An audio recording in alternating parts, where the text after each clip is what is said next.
All right, we're back on Vinewood Public Access. Looks like we got a call on the line. Ooh. We got a treat, folks. I got a treat for you.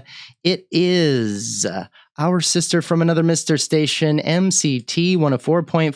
McTannon's in the house. Everybody, let him hear it.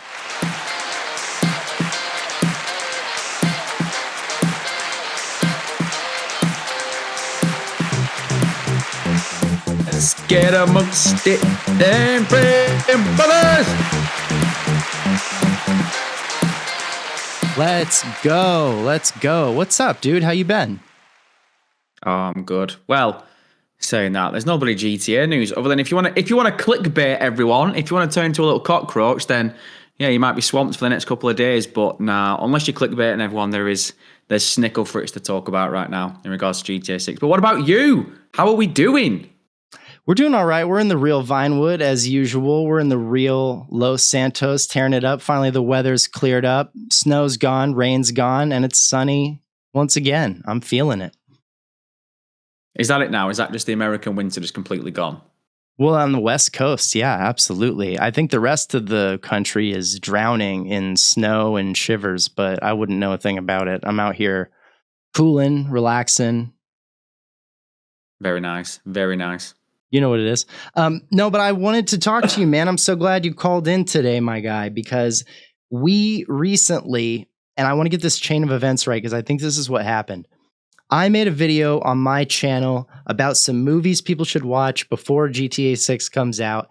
The movie Heat was not on this list. However, while I was making the list, I thought to myself, you know, Heat is like continues to come up. I know people are going to blast me in the comments about where's Heat? Why is Heat not on the list? And because first of all, it's more of a GTA 5 movie. We'll get into that in a second. But here's the thing. I thought about it when I was making the list. I was like, you know, when I grew up, my dad watched Heat a lot. He had the 2 VHS tapes. It came on 2 tapes because the movie's so damn long. Really? You had to take a VHS tape out at like an act break, have an intermission, and then go put the other VHS tape in. I didn't know that is. I find proper little nerdy details like that really, really cool. I love that. I remember it sitting on the shelf because we moved a lot, and every time we moved, it was that and Titanic. I was like, why there's so many tapes in this house? So, oh my God. I know also, it was a double case, weren't it? Yeah. Yes, absolutely. I remember that. I remember, yes, we're getting into our old unk shit right now, but I remember we had the exact same thing you have like the VHS library on your shelves, and every now and then you'd have one that was like a double decker. Oh my God, I completely forgot about that. Because the movie clocks in at, you know what, I brought it up so I wouldn't be crazy, 171 minutes. Shit. Yeah, it's a long one, but it's so good. But it is long, but it is good. So good. It's basically 2 movies at the same time. Yeah.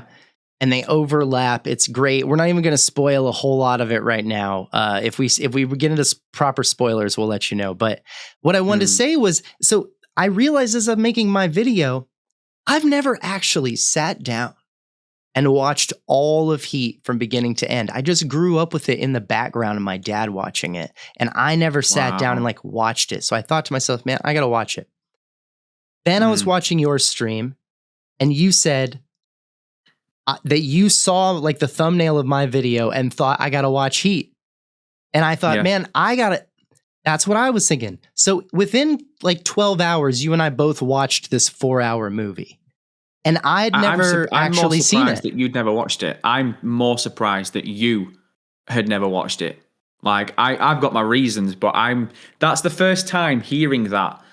You said you never watched it from start to finish. I thought you'd watched it before. So that's more surprising to me personally. I thought for sure I had. And then as I sat down to watch it, which it was on Hulu or whatever, I sat down and it starts with Blitz Play. And I was like, no, wait. I have not ever sat, and I start to go through my head. I have all these misconceptions. And as the movie rolls out, and I'll tell you one of them was for me, I had it in my head, and this doesn't spoil anything because it's not true. I had it in my head that Val Kilmer was like the bad guy that goes crazy and kills everybody in the middle of the heist. I don't know why I thought that. That's not what happens at all. Are you getting that mixed? I'm trying to think. Are you getting that mixed up with Point Break? It could be that. There is like a bit of a twist there, isn't there? Yeah, and I also think it could be a little Reservoir Dogs because Mr. Blonde and he is blonde. I don't know. True. I don't know, dude. But anyway, I sat down to watch Heat and was like, holy shit, I've never seen this movie all the way through. And I certainly haven't seen any of it since I was little. And the experience of just playing and covering GTA 5 for this long and then watching that movie. Your thoughts? Oh, I felt like an absolute scumbag. I felt like a complete and utter piece of shit. Because I've said for so long that I'm a huge GTA fan. Grand Theft Auto 5 to this day still sits. I know a lot of people like to dog on it. A lot of people like to come out with this whole thing of GTA 4 is a lot better than Grand Theft Auto 5. I think people are going to be doing the exact same shit in years to come. When people start getting bored of Grand Theft Auto 6, I think people are going to start giving GTA 5 its flowers. I give GTA Online a lot of shit. That's a different conversation for another time. But in regards to the story, Grand Theft Auto 5, other than the villains, I thought the villains were crap in Grand Theft Auto 5. Overall, Grand Theft Auto 5 is easily one of my top 5 video games of all time. And that is like strictly story mode, not even including online. And the fact that I'd never watched Heat until last week, and then I'm sat there and I'm watching it, and in the first, like you say, in the first 10 minutes, you see Blitz play getting lined up, and I'm marking out like a mother because obviously I've literally played this. Like I have experienced this in Grand Theft Auto, and I've got a YouTube channel where I cover Rockstar games and I cover Grand Theft Auto, and I've covered Grand Theft Auto 5 in length, and I've never watched this film before, and I felt sick to my stomach. And oh man, I think I said this on a live stream, and I'll reiterate it here. This is how sad I am when it comes to films and TV. On my phone, on my notes, I've got a list of, I think at the moment I'm running up like a top 50, top 60 list of my favourite films of all time, and every now and then I chop and change in between, and when I sit there and watch something from start to finish. Obviously, I'd never watched Heat before. Within the first hour and a half, I had to pause it. I put Heat in my top 5 because I'm that sad. When it finishes and you get that final scene with that soundtrack, credits roll, I went back to my notes, I took it out my top 5, and it's in my top 2. Now, that might change in the next couple of years. Maybe I might watch something else that might knock it down. But the fact is, this is a top 3 film for me of all time. And it might be a bit reactionary, but a week removed, and I'm still convinced this is the top 2, top 3 film of all time for me personally. And I just feel sick that it's taken me this long to watch it. Well, it feels like someone went back in time and made a movie with your favorite actors out of your favorite video game. Yes. But yeah, exactly. It's the opposite. Well, I didn't even realize, obviously people have been making comparisons to this film and Grand Theft Auto 5 for so many years, but I didn't even realize when you look at the suit that Robert De Niro wears throughout pretty much the whole entire film, it's literally the exact same suit Michael wears. You can't tell me that the character of Michael is not based 80% on Neil from Heat. It's ridiculous. I'm working on something right now that I want to flesh out, and I want it to be true before I make it into like a proper video. But I'm like, almost every protagonist can very easily be broken down into like 2 characters from film and television, like every single one of them. And they all have little flavors of extra things put in. But you're right. He's, what is his name? Neil McCauley from Heat, which is Robert De Niro's character. He's dressed like Neil McCauley. He does the work of Neil McCauley, but when he gets home, he's Tony Soprano. Yeah. 100%. And it's not that many more flavors. And then you take that and you cram it into Ned Luke. And that's who Michael is. There's not that much more to it. And when you start to really look at the deeper layers of each of these characters, they're almost all these archetypes that we already know that are pieced together. And man, I feel like you said, I just feel like a jackass for pretending to be some kind of authority and not watching this movie all the way. Awful content creators. We should just go and cover like Call of Duty or Battlefield or something. We should just leave GTA in the distance. Whatever. I'll learn how football works and help you with FIFA or whatever, man, because it's just not. Come on over to the dark side. Yeah, I don't know. I wouldn't even know where to start. I know they're all 90 minutes and we can go from there, right? Oh God! If you're ever trying to come into football, English football, you've picked a really bad time. Let's not get into English football. I But Jesus digress. wept. I digress. I'll make myself sound even dumber than I already have. One thing I do want to point out for anybody who is a super film nerd like the two of us, I did look this up and did not know it already. So Heat is based on LA Takedown. Okay. LA Takedown, which is also called LA Crime Wave or Made in LA, was actually 6 years earlier. It was an American crime action film. It was also, keep in mind, Heat is written and directed by Michael Mann. It's his baby. It's his movie that he made. Not all movies in Hollywood are like that. Not everybody's Quentin Tarantino. But this movie, Heat, is Michael Mann's movie. It's his personal project. So it was already a made-for-TV movie on NBC that was originally filmed as a pilot for a TV series. Then that got turned into a TV movie, and nobody cared. It was a whole bunch of nobody cared. And I didn't know that. What the hell? Yeah, it had Scott Plank, Alex MacArthur, Michael Roker. People might recognize more so than other people on this list. Daniel Baldwin is in it. Oh my God. It just didn't work. People, for whatever reason, it didn't hit. That is not research that I did. It was also a TV movie, so it's only going to get so much attention. They took that from a pilot to a TV movie to a proper theatrical Al Pacino reuniting on screen. Well, not even reuniting, appearing on screen in the same scene for the first time. People may not all know that's such a big deal.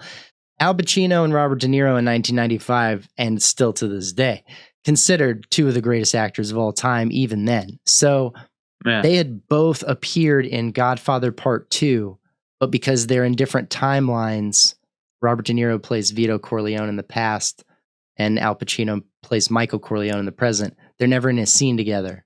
So this movie Heat. Really? This movie Heat. Shit, I completely forgot about that. Where they show up in the diner and talk. That's the first time that they ever shared a screen at the same time and talked to each other. And and dude, MCT, they sold the movie on this. Everybody, every trailer and everything was like, oh shit, Pacino, De Niro in the movie. It's a heist movie. And you and I didn't watch it. We were children, but what are you going to do? Together. Yeah. Oh yeah, like you say, it was back when I was a proper kid. But that's wild to me. But the thing is, I've not watched Godfather, God 1, 2, or 3 in such a long time. Right. If that would have been $1 million question, when was the first time Pacino and De Niro really shared the screen together? It wouldn't have been the diner scene in Heat. Holy shit, that's wild. And that's what they sold Heat on. That's what drove people to the theater to check it out. I mean, which I think, man, can you get a better... Put that together with the idea that this is a story and a film and a project that Michael Mann had tried to get people's eyes on over and over again. Like, you and I make different kinds of things, but we're both kind of on the same platform in this one way. We know what it's like to try to get people to look at our thing that we made. It's hard. Yeah. And this guy is a filmmaker, and he gets an NBC television series deal to make a pilot, which is crazy. To get that is insane. He gets it. They don't really like it. So they turn it into a movie. So they finally gets to make the movie. He makes the movie. Nobody cares. But he doesn't give up on it. He goes, you know what? I'm going to get a better deal. And this time I'm going to reunite Al Pacino and Robert De Niro on screen. That'll get people to show up. And boy, did it. Shit. So Michael Mann did the TV film before he actually did Heat in general. That's right. I didn't even clock on to what you said. I thought you meant Michael Mann did Heat off the back of the TV film from someone else. It was always his. Am I right in saying was it originally a novel or a book? Was that the original idea? It was... Let me see if it goes back farther than that. I know it goes back to the TV series. Let me see. The reason why I say that is because I saw something recently. Obviously, because I watched Heat last week, I did like any sane person does nowadays.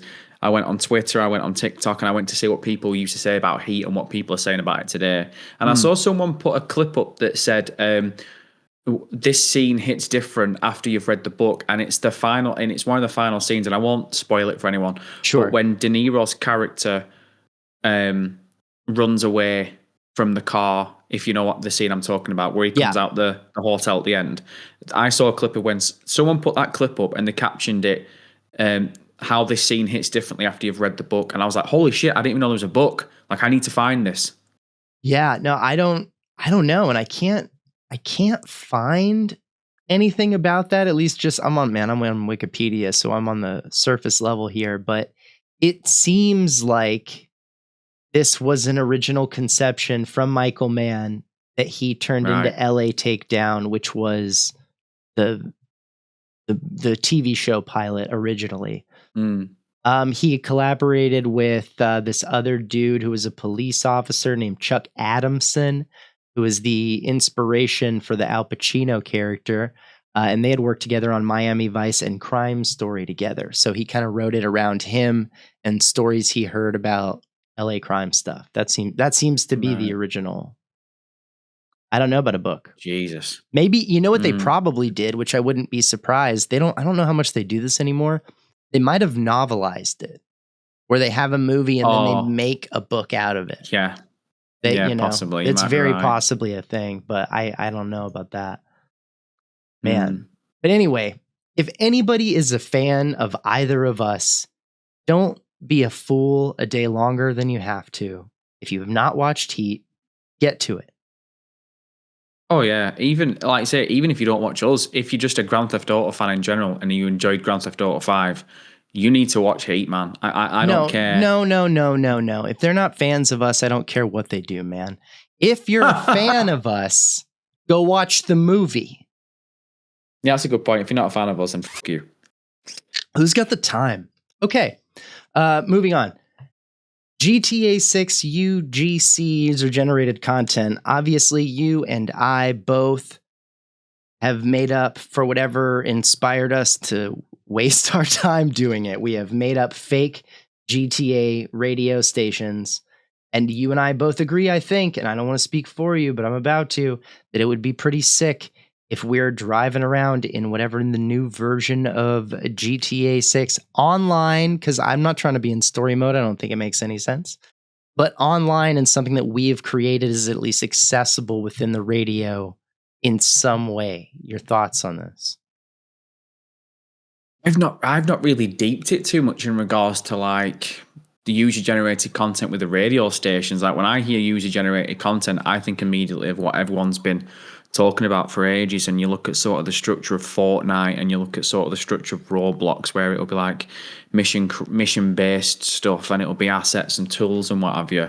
Now, if down the line, because we keep hearing, what is that rumor that keeps going around, because I've not covered it yet, of where Rockstar had created a DJ app or something and they'd shit canned it and now it's going to come back or something. Do you know about that? A little bit, and only hearsay from, listening to other people who probably don't know what they're talking about. But if I remember correctly, there was an app that was a DJ beat mixer app thing within the game that was supposed to be drip feed for the contract. So after they introduced the record label that you can go to with Dr. Dre and Anderson .Paak, they were going to add at a later date this is alleged, this way that you could go in and make your own music is the only way I think to put it.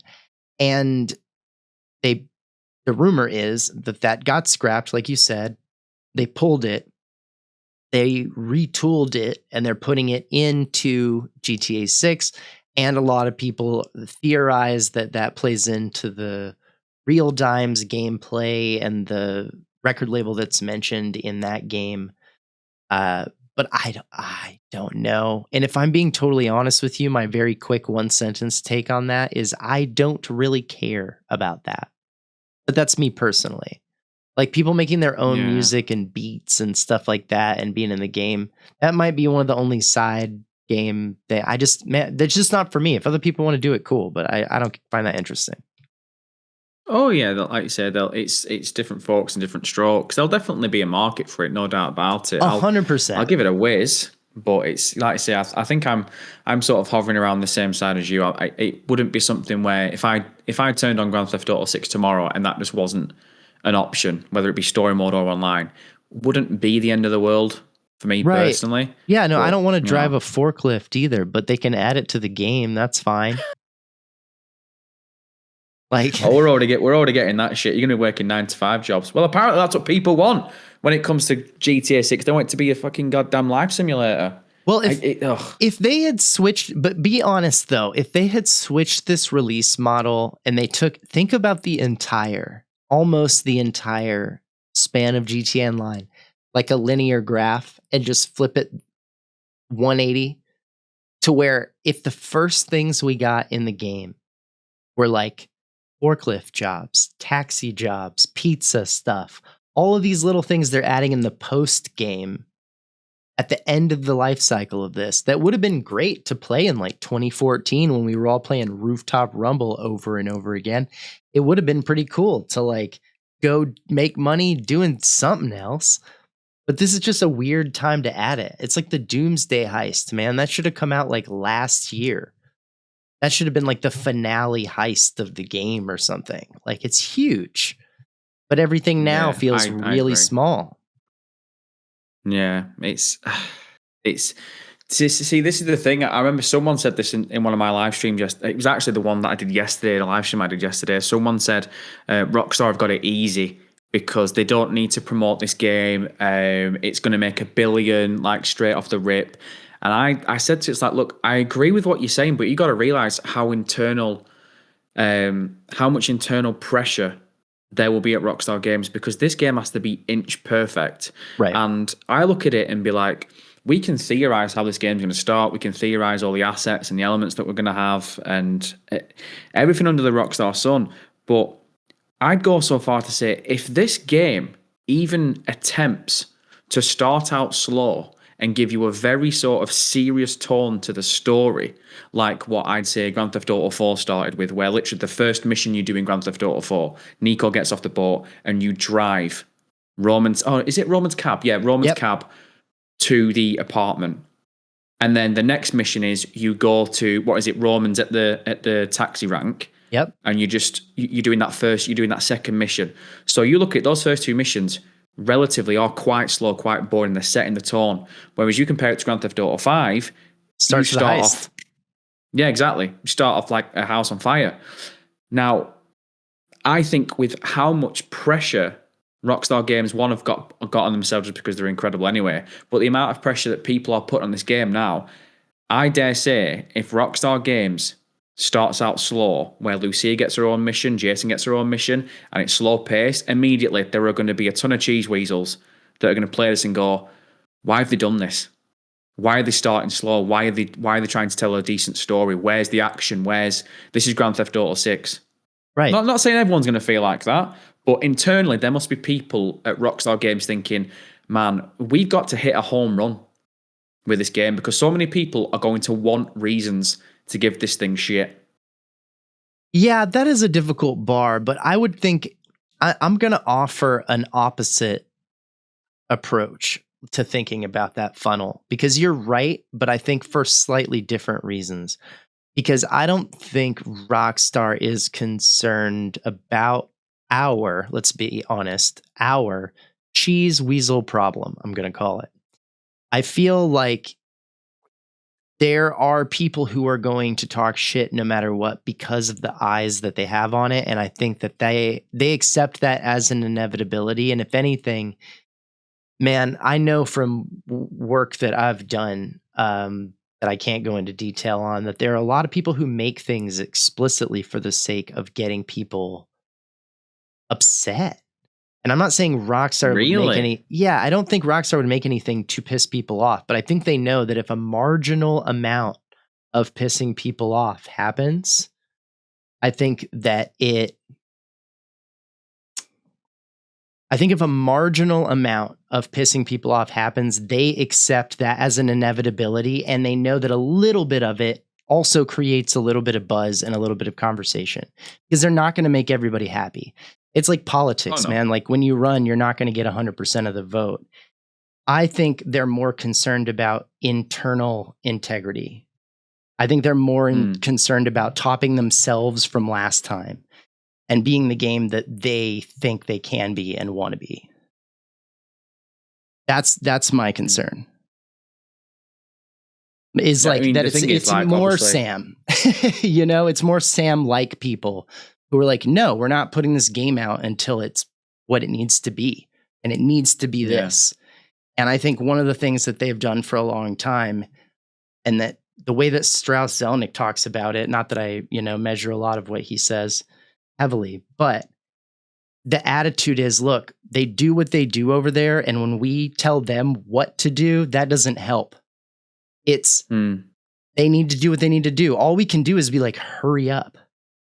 You know what I mean? Other than that, what are we to tell them about how to program a game or make it start or make it make sense, Like, oh yeah, I completely agree. I mean, like I say, it's a lot of people don't agree with Strauss and stuff, but the reality is he's a very, pains me to say it, but Strauss, the bank check man, he's very successful. He knows what he's doing. He clearly knows more than any of us do.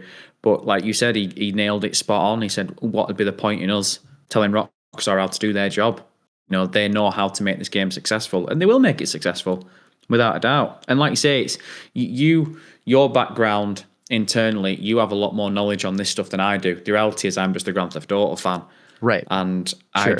I see it as progression for progression's sake. And it's, you look at Grand Theft Auto 5 started off, it was slow. And the main focus on it was a very slow paced, serious, gritty, dark vibe story. Right. I felt, and I've said this before, I felt as though Grand Theft Auto 5 it had to be completely different from that. For whatever reason, I think the mentality at Rockstar Games was we went too dark, we went too serious.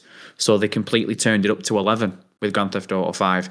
And just for me as a fan looking at that, I see when you then look at what they did with Red Dead Redemption 2, where again, they brought the pace back down again. They told a more serious story. They focused more on the story. I don't know how I've segued onto this, by the way, but I just feel as though that's not going to be the tone going forward with GTA 6, at least not at the beginning. I think the first thing we're going to do is, like I said, they're not going to focus on making this a life simulator. I think that was the whole point of this conversation we got into. Right. About 10 well, we were ago. also kind of talking about like online versus story. I mean, I was talking about that as far as like the DLC they released in the course of online, it felt like if they'd given us more role play level life simulator stuff when it first rolled out in 2013, there would have been a more robust kind of experience for people. And it would have been easy to make those jobs because they're so simple to program. But to your point about the story and the speed with which it starts, I think you're right. I think it has to be somewhere in between because they did such a hard shift from 4 to 5 to Red Dead 2. Like the difference of the way those games start is so radical. And if you count Red Dead 2, it's like we're in for another explosion. But if you don't, and you think of just GTA, then it's like we're in for let's take our time. Oh yeah, and like I might be talking bollocks because they might look at it and go, all right, well we can focus on a decent story and we can focus on slowing the pace down because when it comes to online, that's where we turn it up to 1,000. That's when we go 1,000 miles an hour. So there might be that mentality at Rockstar Games, but I don't know, man. I've just got this feeling when it comes to Grand Theft Auto 6, especially when it comes to the story mode. You got a lot of people saying, "Oh, it's going to be like a life simulator. It's going to be so realistic," and I agree to a certain degree. But I still feel as though this is going to be a Grand Theft Auto game, and it's going to be just one after another, just constant hit after hit, mission after mission, fast paced, and it'll be interesting to see how people take it because, like I say, if this main conversation that we're talking about right now is focused around how people take Grand Theft Auto 6, like with the user generated content, and you focus on the story and you focus on the element of what Grand Theft Auto 6 is going to be. It's going to be interesting to see the divide in the community itself because we see it, when we're doing live streams, you'll get half the people in a live stream say they want one thing, and then the other half will be like, well, actually, I prefer it this way. Yeah. So when that shit drops, 19th of November, it's going to be very, very interesting. Well, the longer you have to form an opinion, right? We've had a long time to play these other games and decide how we feel about this. And so a lot of people are just, locked in to the way that they've decided they feel about something. And maybe they wouldn't have made their mind up so quickly if the game had come out like 5 years ago. You know what I mean? They may not have been like, I need it to be this way. We wouldn't even be talking about the Oppressor Mark II if GTA 6 had come out before they put that thing in the game. You know what I mean? Yeah. It's the fatigue. It's strange because, like you say, it's... Oh, of course it is, yeah. I mean, if you do look at GTA 6 in a vacuum, if it would have come out a lot earlier, it would have been a completely different game, and there would have been completely different expectations of it. Whereas now you've got people who are looking at it and be like, oh, how well is AI going to be integrated? Like, brother, if this game would have come out 3 years ago, no one would have been having a conversation about AI. Well, and we wouldn't have been talking about it, but we always could have, because AI has been part of games since there's been NPCs wandering around on pathways and making decisions based on things that you do. Like if you blow up a car in the street and an NPC goes, and runs away, like that's AI happening, because that artificial intelligence is registering what's happening and then making the model do the thing. And like that programming is. And so the question of like, how deep does it go? That's the new conversation, is how much is it integrated. But man, I think it's so funny when people are like, oh, all the dialogue is going to be AI. Like all the NPCs are going to be bots or whatever. The most ridiculous take I think I've heard. There's no way that they would give over that much creative control to an AI and let it simulate all of the NPC dialogue.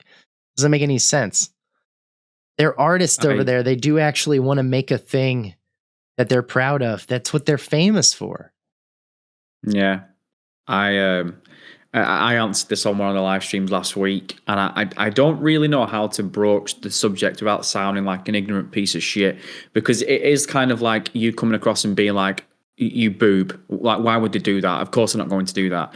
My answer was quite cut and dry. And it'd be interesting to see what people say about this, but if Rockstar Games turn every NPC into an NPC that has a 24-hour life cycle, and when it comes to the dialogue, it literally is an AI, like a chat GPT dialogue, where you can have a full-on interaction, along with everything else we're going to get in this game, along with the size of the map, along with the longevity of online, there is no need for the Game Awards to put the award up for Game of the Year for the next 5 years, because it would be an insult to Rockstar Games and Grand Theft Auto 6 for it to not win consecutively, because there will have never been a game in the next 5 years that will overtake the level of detail that would be in that shit. So I agree with you. I don't think it's going to happen. I think it's a reach too far. Grand Theft Auto 7 comes out in 50 years, so maybe it comes out when Grand Theft Auto 7 comes out. But this is what I always kind of revert back to. And it might sound like I'm being a boring bastard, but people have really just got to be realistic with their expectations of Grand Theft Auto 6. I can't wait for the game. I want it to come out yesterday. I've got a very high bar set, but I've also got a realistic bar set. People, do not start thinking for a second that you are going to sit there and have an half-an-hour conversation with an NPC. Like, let's get real just for a second. If we can do, friend brothers, please. Well, and they don't want us to do that. I mean, if you listen to everything they've said over the years about the kind of experience they want to curate, and I know some people have left, but the truth of the matter is, like, the boss is still the boss, and it's always been the same boss, and the captain has always been the same captain. And when that's the case, the overall mission tends to stay relatively similar. And the idea that they had the rule, right, for Red Dead 2, where they didn't want you riding on your horse for more than however many seconds before you had some sort of experience or interaction. That's like how the game was made. It was meant to be like, we want you traveling and then dealing with something, and traveling and then dealing with something. And they're very good at manipulating our behavior while we play that game, because that's what games are. They know how to get us having an experience. And I guarantee you, Sam Hauser is not sitting up in his office being like, I wonder how long I can get them to just talk to an NPC while I have this, $100 billion game I worked on behind them. Like, no, I want you doing stuff, going around, participating in this world. And yeah, you walk by the lady, you could talk to the lady for like a minute, and that's going to get boring on purpose so that you'll go do something else. I think you're absolutely right. All right, I've got to hop off pretty soon, man. We've got to go, but I got a couple of wrap-up questions for you if you got time. Of course I do. All right. So, favorite GTA Talk radio station of all time? Oh, you bitch. Yeah. You bitch. I literally, there's no answer. I can't answer it at all. In regards to actual radio station, I can't. But in regards to the shows, Danny McBride on Blaine County, Richard Bastian on, it was a radio station, Grand Theft Auto 4. I can't remember which radio station it was. Do you know the answer? That one. And there's one more with, oh God, what's his name? The actor who played Barry. He's brilliant actor. Bill Hader. Comedic actor. Bill Hader. There's a radio show that has Bill Hader and two other people, and it's sort of like a what's it called? Like Medicare. Yeah, it's on PLR, and it's on PLR and GTA 4 Public Liberty Radio. And it is a debate segment between Bill Hader and, man, I struggle to remember the other two actors, but they are talking about healthcare, and he's like from the pharmaceutical business, I think. Yeah. It's so excellent. Oh man. And just a quick side note as well. The other guy that's in it, there's a woman and another guy next to Bill Hader, and one of the other guy played the character. I don't know if you've watched the film Project X. No.